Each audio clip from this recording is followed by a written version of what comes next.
CST, un terrible drame qui s'est déroulé le vendredi 10 février 2023. Pierre Palmade se trouvait au volant de sa voiture, en Seine-et-Marne, lorsqu'il s'est déporté sur la voie de gauche, percutant de plein fouet un autre véhicule. L'humoriste a grièvement blessé une femme enceinte, qui a perdu son bébé par la suite, un homme, ainsi que son fils, âgé de 6 ans. Une enquête pour homicide et blessure involontaire par conducteur ayant entraîné une incapacité totale de travail supérieure à 3 mois a été ouverte. Ce dimanche 19 février, dans les colonnes de BFM TV, le conducteur du taxi qui a récupéré les 2 passagers a fait quelques confidences.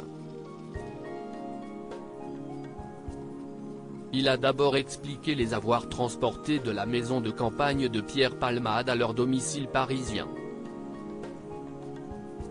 Ce dernier est spécialisé dans le transport de personnalités et il connaissait bien l'humoriste. Je suis arrivé aux alentours de 20 h, j'ai attendu 5 minutes et l'un des 2 est venu vers moi, s'est-il souvenu avant de poursuivre, il m'a dit qu'on attendait quelqu'un d'autre puis il est retourné dans la maison pour chercher celui qui mettait du temps à sortir.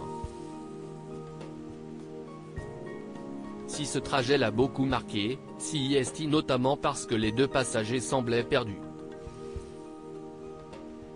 Cela m'a paru un peu bizarre. Quand je leur ai demandé où ils allaient, ils m'ont dit Paris, mais sans savoir où, a-t-il affirmé. Était-il encore sous le choc de l'accident? Le trajet des 2 passagers de Pierre Palmade se précise puisque le chauffeur de taxi se souvient d'en avoir accompagné un jusqu'à Rambuteau, entre le 3e et 4e arrondissement et le second à Marx-Dormois, dans le 18e. Selon le conducteur, le trajet s'est déroulé dans le plus grand des calmes.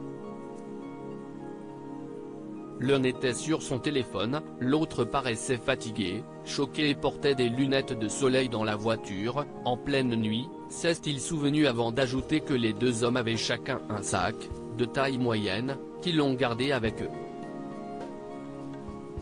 Ce qui l'a également marqué? Ils ne se parlaient pas, mais chuchotaient simplement par moments, a-t-il indiqué avant d'ajouter que leur comportement lui a paru bizarre. Le chauffeur de taxi précise ensuite que, selon lui, les 2 passagers avaient pris une douche et changé leurs habits avant de déclarer qu'ils ne sentaient pas l'alcool. Ce n'est qu'une fois rentré chez lui que le conducteur a été informé de l'accident de Pierre Palmade. Contacté par la gendarmerie de Fontainebleau puis par le commissariat de Moissy, il a été entendu le 14 février dernier. Une audition durant laquelle il a tout raconté dans les moindres détails, permettant aux enquêteurs d'en apprendre davantage sur cette soirée. Ils m'ont sorti une planche avec plein de photos, j'ai reconnu les 2 passagers, s'est-il souvenu avant d'ajouter, ils avaient tout sur eux, ils étaient sûrs que c'était eux. Ils attendaient que quelqu'un confirme que c'était ces personnes-là. Passager de Pierre Palmade, que risque-t-il? L'enquête se poursuit et les 2 passagers, âgés de 33 et 34 ans, ont pu être identifiés par des enquêteurs. Ils n'ont pas été mis en examen mais placés sous le statut de témoins assistés. Comme le rappelle BFM TV, il leur est reproché la non-assistance à personne en danger puisque les 2 hommes ont pris la fuite suite au terrible accident. L'un d'eux s'est rendu tandis que l'autre a été interpellé à Clichy-la-Garenne, dans les Hauts-de-Seine quelques jours plus tard. De son côté, Pierre Palmade a été jugé à l'issue de ses 48 heures de garde à vue et il a été mis en examen pour homicide involontaire et assigné à résidence à l'hôpital avec un bracelet électronique.